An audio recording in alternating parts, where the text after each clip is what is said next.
Welcome to the SHT podcast. This podcast is created by superhumans, for superhumans, and anyone else who wants to look, feel, and perform like a freaking badass. Your holistic health journey starts here. Rediscover how we... Yeah! Paul, sit your ass down. I love it. Oh, that's a great way to open it. What's up, girl? Hey. Nothing. What you been up to? I feel like I've been gone for a while off of this podcast, but doggy trouble. But things are good. Why does it feel like you've been gone for a little bit? Because of the dog. Okay. But I mean, is it because we haven't released an episode as often? No, we've released episodes. I just haven't been on the past couple. Yeah. It's been hard to get together with the peppers. It's not the same without you. So. Aw, thanks. Yeah. No, I love it. And Pup's doing better? Yeah, he's good. I mean, we have a diagnosis, so he's fine. But he's a hemophiliac, so blood clotting doesn't happen for him. Well, he's lucky to have such a caring mother. You got that pure motherly instinct about you. Thank you. I was told that in high school, and I always hated it, but now I embrace it. Like, I love it. Now you get it. Yeah, now I get it. Now I'm like, nope, I get it. I have it naturally, so cool. But how are you? I'm doing great. We're doing awesome. Good. I mean, you and I just recorded a bone stock video, so that was It was so fun. Yeah, that was great. Yeah, and I get to take bone stock home. Yeah. So, what are we doing today? We're talking meditation and mindfulness. That's right. Okay, yes. Cool. Yeah, that's so it's one of our foundations. We've covered up to this point. What have we covered? What's a summary of the stuff? We did that initial series where we did like our bios, mission, values, what makes us a little bit different. Did a lot of real food stuff. We covered one of our other foundations, which was the circadian rhythms. Yes. Kind of like an introduction to it. Yes. So today we're going to talk about our foundation of meditation and mindfulness. Yeah, and we really want to dive into why we value this so much and why we think it's so important and why it's one of our main foundations. So talk to us about that. Like, why do we think this is so important for people to hear? Yeah.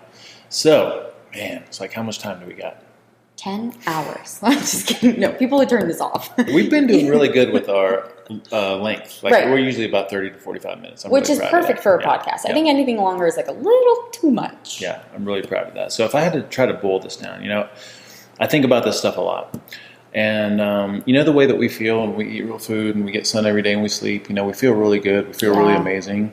And most of us, it's a relative feeling to how we used to feel before. We used to feel like crap. And now that we've been in this realm for so long, it's almost like you're used to feeling this good. Yeah. It's like you almost forget what it was like to feel so bad. That's hilarious that you took that right out of my mind. You said that and I was like, actually, I don't remember. Yeah, and you have to sit and think about it, but I can remember back the way I was, and it was just night and day difference, And what I've realized lately is that this is the way that we feel right now is our default. Mm-hmm. This should be the way that we always are.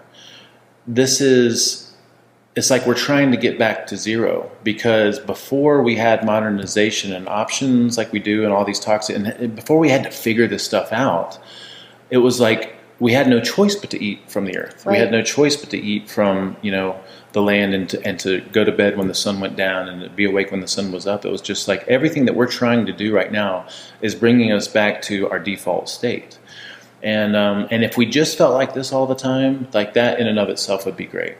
I think most of us recognize that when we start to eat real food the way that we recommend, and we start to train the body how to be self-sufficient and metabolically flexible, like people just like their moods are different. They feel better. That's the way we're supposed to be, Now, what's different about us today versus our ancestors is we have the, complication of this modern world. So we have technology, we have social pressures that we never had before. I just think about kids in the way that I was, but definitely watching kids these days. You've got the technology, the social media, you've got the social pressures from having to look a certain way and dress a certain way. You got magazines and news and like, what I'm saying? Like all this stuff. And then you have the expectations of your parents on you, on school, on the system, there's all these influences coming from so many different directions. And that's where I think a lot of our, for lack of a better term, quote, anxiety, unquote, or depression, or just issues come from is just this complication of the modern world, So it's like we need to have a tool to work with this complication, because a lot of us have a perception on a regular basis that things aren't as good as they are or could be, and that really is a perception thing. So I don't know if you remember, we had talked about it, I think, at our little mini meeting that we had, this analogy where we talked about a football game, right? And if I have a football game and maybe it's the Super Bowl and my team wins the Super Bowl and I get really happy and excited about that, there was no happiness in the Super Bowl. The Super Bowl and the way that it ended was an event, but then my way that I decided to interpret or perceive the ending of that game is what gave me happiness or non-happiness, because there's just as many people on the other side of that were not happy with the result. Right. So the football game itself was not happy or non-happy. It was my perception or interpretation. So it's like, there's certain things that happen in our world, our thoughts, our self-talk, that programs us to look for certain things, and then we look for the evidence to support that. And so a lot of that thought and self-talk and things that get into our non-conscious mind come from everything that we just talked about. The toxicity of this modern world. Do this every day. Well, we all do it. That's the thing. We all do it. So it's like, I think the biggest problem we have is that this mind that we have, because of this modern world, because of all these influences and pressures and information, it's on autopilot and it's going nonstop. Oh yeah. That is the issue. And you ask the question, why do we want to do this? Well, because we need some kind of a tool to work with all that stuff. Yeah. And preface to all that is, why do we want to do it in the first place? Right. I mean, why do we do the real food? Why do we do all of it? We want to be happy. We want to be happy. That is it. We want to be happy. And this is, I'm so glad you answered that like that, because it's like food, health, sleep, sun, like in and of itself brings us to ground zero, our default, which gives us a certain level of happiness. But then we have this added layer of things that are happening in our mind that keep us from being the happiest that we can possibly be. And that's why we want to do this. Constant. All of us too. Remember we talked the other day in our little mini talk, like, what you're experiencing is the same thing I'm experiencing. Right. I just am aware of it and I work with it. And now you are a little bit, because you've been meditating regularly. So it's a really useful tool. It's wonderful. So, And I mean, that segues into the issue of thinking all the time, and you can explain it a little more, but the main problem with that is you come up with expectations and you come up with all of these different things, but can you break down like what the main problem is with thinking all the time? It's in your head, in my head, in our heads. We all have the same sickness, and that is this thinking. So what I would say is that most of us have this constant low-level background unease, and I remember when I first started saying this in some of my talks, like I said, most of us are unhappy most of the time. Like I had a lot of pushback from that. And I'm the happiest one of the happiest people that I know. And I rephrase that to clarify, it's not that I'm saying we're miserable and we're all walking around depressed and just like, the world's like the most horrible thing, this is the worst life ever, but it's like we have these fleeting glimpses of just being really happy and truly ourselves. Yeah. And in between that, it's like we have this background unease. We're never satisfied. We're always looking for the next thing that's going to do it for us, that's going to fix us. We're always worried about people's perceptions of us and what they think about us and what we think about ourselves. And it's just like we said before, it's going nonstop. So the reason for that is that we are habituated to thinking. And we have been habituated to thinking since the time that we could understand the spoken word. And you think about it, as a little kid, you start to learn certain words, and as soon as you can understand like language to any degree, you are starting to talk to yourself. You're having imaginary friends, and you're playing with action figures and dolls, and having conversations, and then it's not that that's bad, but we have started from a very young age to strengthen this habituation to thinking and talking to ourselves nonstop over time. Now, the problems that come up with that are thinking all the time means that there is no break in thought. Right? We need some space in thought. Thinking all the time means that we are thinking when we should be focused on something else.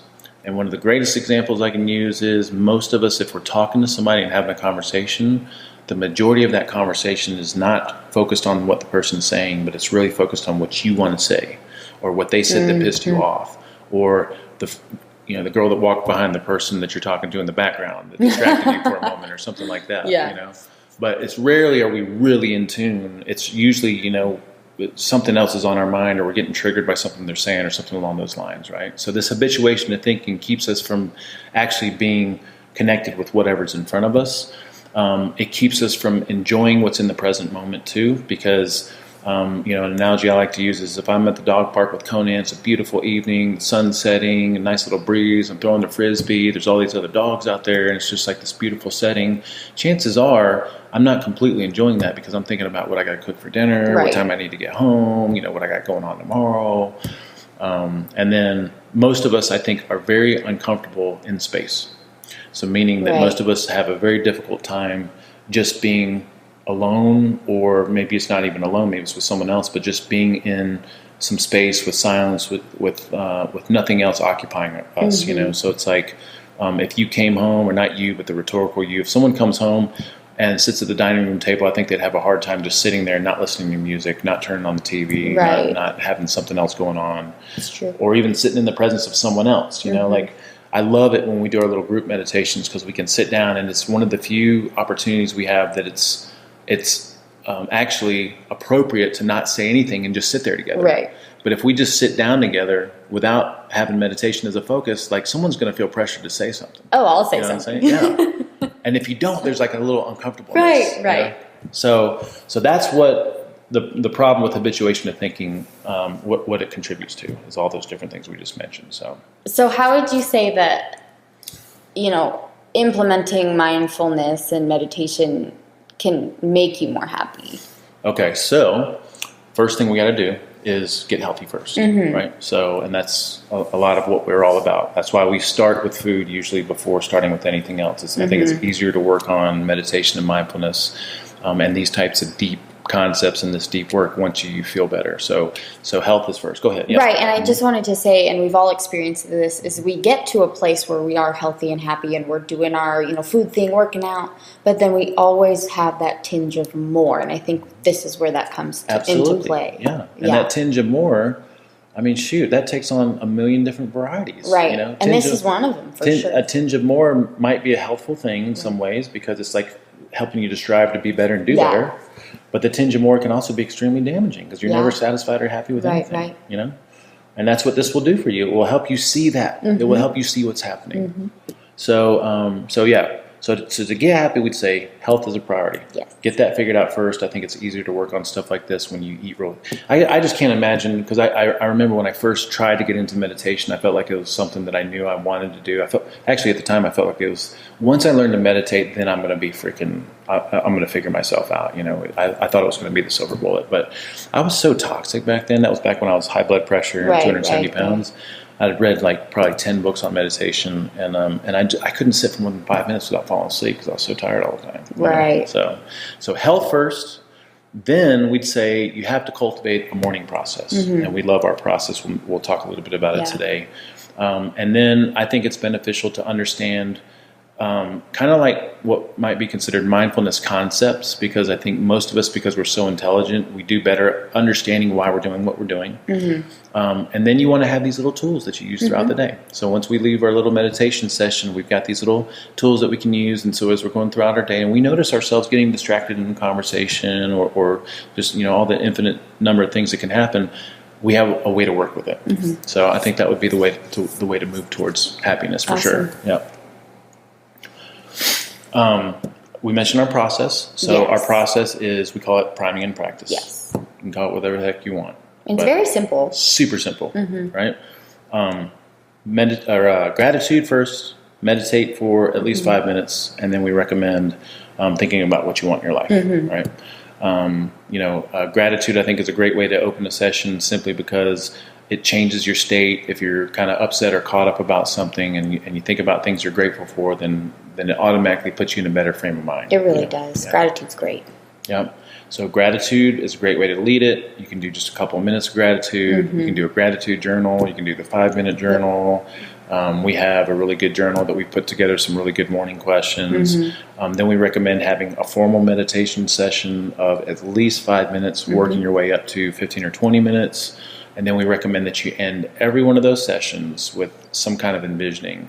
It could be formal envisioning, reading over some goals or some affirmations, or it could be simply just sitting there and allowing yourself to just daydream and think about what it is that you want in your life. Right.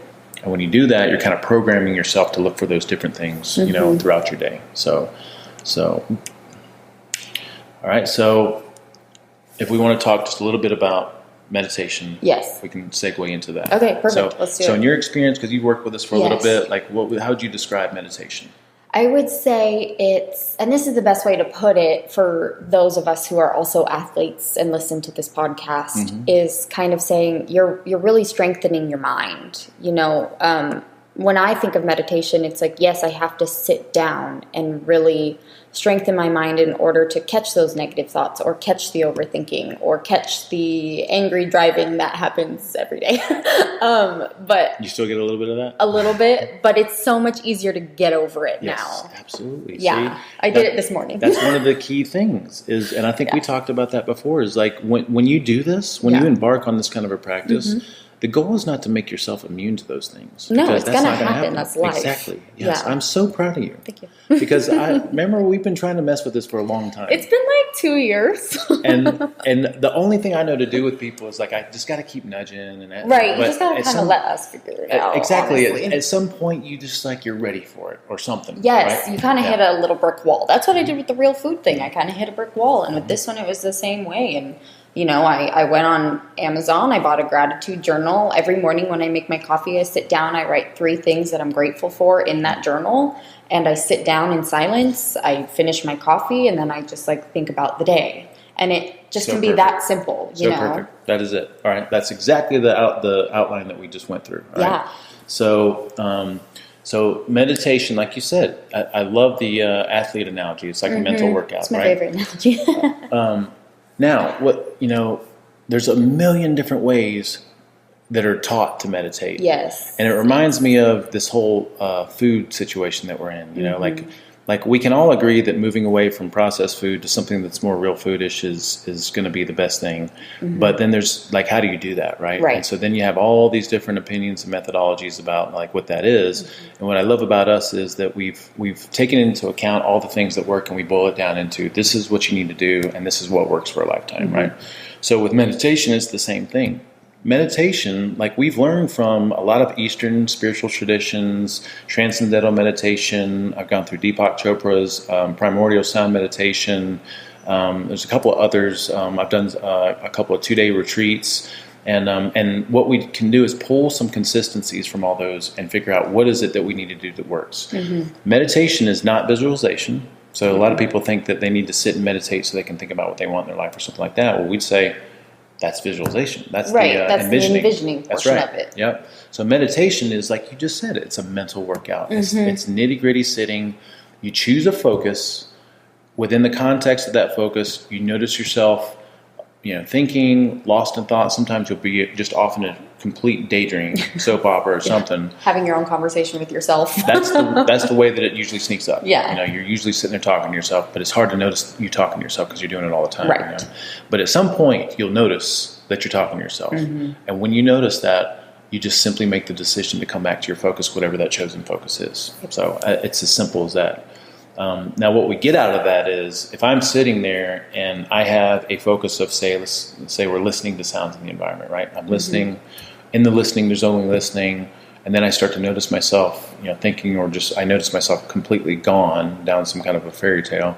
Well, at some point I notice that. In the noticing, that's really beneficial because usually we don't notice ourselves thinking and talking to ourselves, right? So the noticing kind of breaks up the habitual, just nonstop cascade of thinking. And then the second part of that is we have to make the deliberate, conscious effort to refocus on our focus. And when we do that, we create a little bit more space. So in that little, practice session, every time I notice myself thinking and come back, I'm strengthening focus because I'm training focus. I'm also creating space and thought because every time I focus on my focus, I create some space and thought. And then that leads to all kinds of different beneficial things throughout the day. Like you said, you notice yourself getting upset, you notice yourself getting triggered, you notice your critical, judgmental mind. You notice always thinking worst case scenarios. What if I break my leg on the squat? Where the hell did that come from? I don't know. It just happens all the time, right? But then you can work with it, right? So that's what we want, and that's what meditation is. It's just really about having a mental workout and noticing yourself, getting caught up and stuff like that throughout the day. So, for those people who are, I guess, kind of skeptical about meditation because it can be in some people's minds linked to some type of religion, or maybe it's like Hindu, or I don't even know. What would you say meditation is not? Okay, yeah. Very good point. So I remember in a lot of my early trying to teach this in a group setting, almost always we'd have people with religious backgrounds like raise their hand and say things like, Jesus Christ is my Lord and Savior, so I'm not sure if I can do this or something like that, right?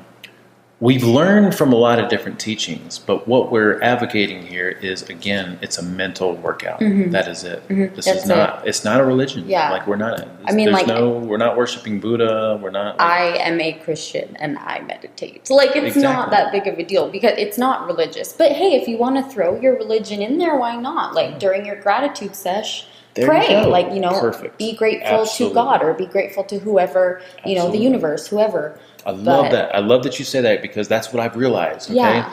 So it is not religious. Yeah. It is not about wearing a robe or beads. It's not. Nope. It's not about incense. Although you can have like some nice smells going or something like that. Right, whatever you want. It's not about the clouds opening up and light shining down on you. Oh, let me tell you, it's not. It's not that simple. It's nitty-gritty setting. That's it. It's not okay? that simple. If it was that simple, I'd be Oprah. Okay. Well, I think a lot of people are looking for that. They're like, if I meditate long enough, I'm going to have some kind of a peak experience, and maybe that will happen. But the meditation session itself is, I would say, it's boring. It's like it is what it is. You're just sitting there. It's just like if I'm doing curls. There's nothing special about curls, but over time I build a bicep, right? Yeah. If I sit and I have this focus and I notice myself drift and come back, it's like I'm strengthening this.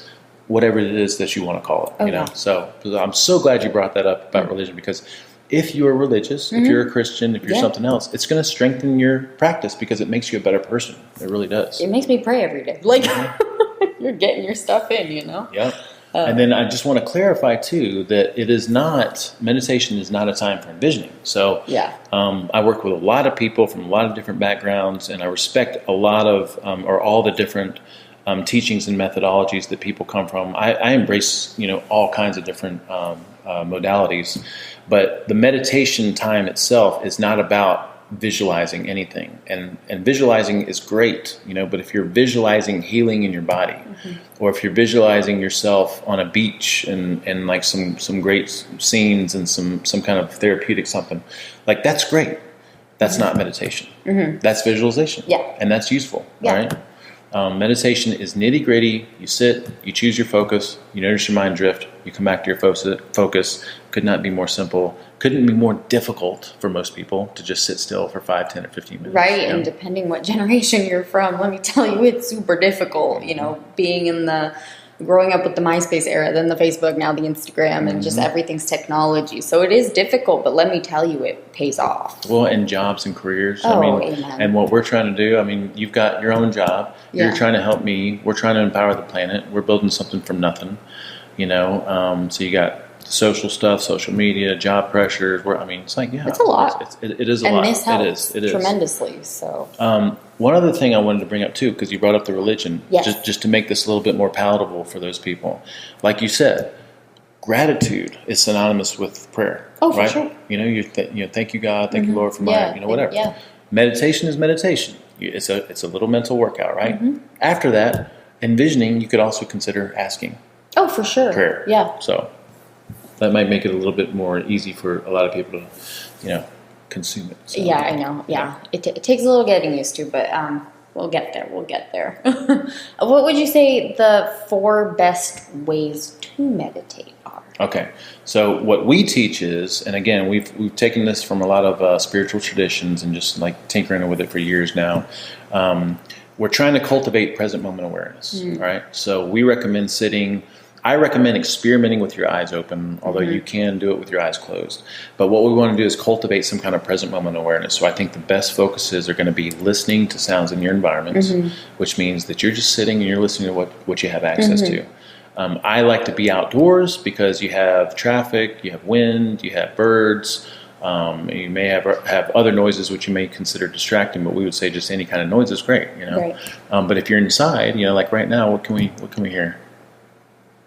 Just the air humming. Yeah, whatever honestly. that is, right? Yeah. Like almost like an air conditioner or something like that. So you have noises inside too. the hum of a refrigerator, air conditioner. But even if you didn't have much of anything, just trying to hear something is a good focus. Right. Yep. So another great focus is feeling the body. Feeling the body, meaning like body sensations. You can do body scans.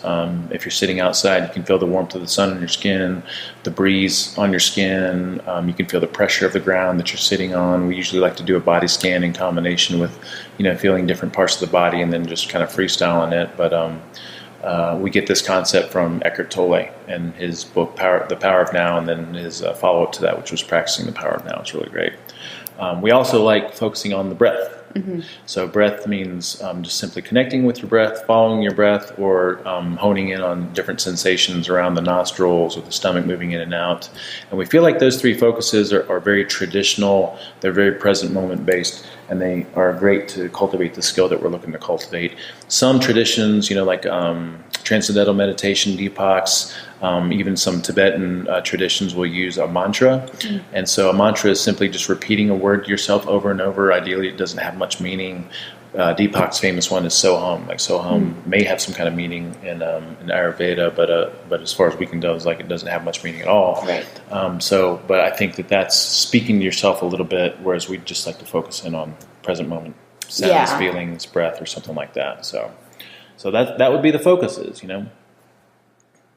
And earlier we mentioned envisioning as that third step. Can you elaborate a little more on that? Okay, so we mentioned, I think ideally you're going to do this session in the morning, although any time of day is going to be great. Some people just find it better at a lunch break or something. But for the envisioning piece, one thing you can do is set goals for yourself, as long as you have a healthy relationship with goals. You can also come up with affirmations. And then you can also just think about what it is that you want in your life and just sit there and daydream a little bit. The reason that's so beneficial after you meditate is because the meditation session usually for most of us has kind of calmed us and relaxed us and made us a little bit more even keel. A little bit of envisioning just before we leave that session and go about our day is really just kind of programming your non-conscious mind to look for those positive things in your environment to support what it is that you're seeing through that envisioning. So it's like before you leave that session, you want to end on excellence, and you want to give your non-conscious mind what to look for in your environment to make you have a good day. Okay. I love that. Yep. So we talked gratitude. We talked the 4 ways that, you can sit in silence, or you can listen, or, feel your breath. How would you, and then we also talked about envisioning. So how would you, if somebody was listening to this and they wanted to know how to start, what tips would you say are the best ways to get started on meditation? Okay, great question. I would say it's probably more important to begin cultivating a habit than it is to try to get it perfect right out the gate. Okay. So I think a lot of people, they try to meditate and they go too hard too fast and they get discouraged because they don't feel like they're doing it right, or they spend too much time feeling like they're doing it wrong or something like that, right? Right. So if we can cultivate the habit of showing up to try to do it, then within that habit we can start to experiment with making the periods longer and just making it feel a little bit better. So I would say it's the most important thing is to cultivate the habit, which means that you want to find a special place and a special time that you can block out. I'd say starting out maybe about 10 minutes. And everyone can find 10 minutes somewhere in the day. Ideally it's first part of the day, but you want to find a place that feels a little bit special to you, that's kind of ritualistic, because the non-conscious mind really benefits from that kind of a symbolism. So if I come into an environment that feels good and it feels open, and this is my special little spot that I'm have my little quiet time, then that's a good thing. Now some people, because of time and work responsibilities and family stuff, they have to do it in their car or something before going into work, and that's perfectly fine too. I think the car is great because when you close the doors, it's just silence. Right. It's very peaceful. But anyway, to begin, I would say don't get caught up in having to go sit for 30 minutes and figuring out whether you're doing it right or not. What we'd say is just cultivate the habit of showing up for it first. Right. And then within the context of that, you can start to fine tune it. So to show up, find your spot, block out 10 minutes, and then what we recommend is doing what we just mentioned. A couple minutes of gratitude. There's a great journal. Did you get the 5-minute journal? Is that the one that you use? No, another gratitude journal. It's another gratitude journal. We'll put that in the links. If you like it a lot, we'll put that in the links. Okay. I think the 5-minute journal is great. We sell a journal, which is awesome. It's got some daily questions in it. But anyway, block out your 10 minutes, sit down, go through a gratitude session, whether it's journaling or just thinking about things you're grateful for. Then what I'd recommend is just timing a timer for 5 minutes, like using your phone. Time 5 minutes, and then put that timer behind you so you can't see it ticking away, and then just sit there in some space for a little bit with no other direction whatsoever. And just that little bit of silence and space to yourself is going to be beneficial. And you may think about some things, you may not. I don't think that's as important as blocking out that time and just tinkering with this a little bit. And then when that timer goes off, just for a moment, say a few positive things to yourself, or think about how you want your day to roll out, or what you want in your life, or what your big projects are coming up, or something like that. Something that gives you a good feeling before walking away from that. Yeah. And I kind of would also add, don't be so hard on yourself if you're not hitting the exact time every day you want to do it, or if you're not hitting it every single day, It's the same thing with food. Don't be so neurotic about it. That's not the point of all of it, but definitely try to plug it into your day. For sure. Yep. So that would be the way to start. And then we'll probably do some other sessions on this. I think another really good, useful tool is we've got a YouTube playlist. Awesome. I think we call it Priming and Practice, where we talk about our priming and practice process. We talk about Meditation 101. We have a guided 5-minute meditation, a 10-minute, and a 15-minute. And then we have some meditation tips. And I think that'll probably be one of the focuses of our upcoming podcast, so we can dig into it a little bit deeper. But if you have any questions about it, let us have it so we can clarify whatever we're not clear on. Reach out to Paul, reach out to me, reach out to the Facebook group or the Instagram. We're here for you. Yep. So cool. I'm glad we covered that. Yeah. Yep. That was great. All right. And I'm really proud of you for doing it. Thank you. Yep. I'm working on it. Yep. It's work in progress. You can tell. All right. We will catch you guys on the flip side. All right. Meditate. Holla. Thank you guys for listening. Yeah, so remember, the purpose of this podcast is to support our SHT community and to be in your ear as a go-to resource for all things SHT. If any of you have fallen off, if you need support, honestly, just come back and listen to some of these episodes. Get re-inspired, get re-motivated, and get re-engaged. If you're new to us, the best way to get started is by joining our newsletter at sht4life.com. That's SHT, the number 4, life.com. And you can also find us on Facebook at Superhuman Transformation, and then on Instagram, Superhuman Transformation, which you're doing an amazing job with. Thank you. And then also Twitter, it's SHT, the number 4, life. I think that's all we got. See ya.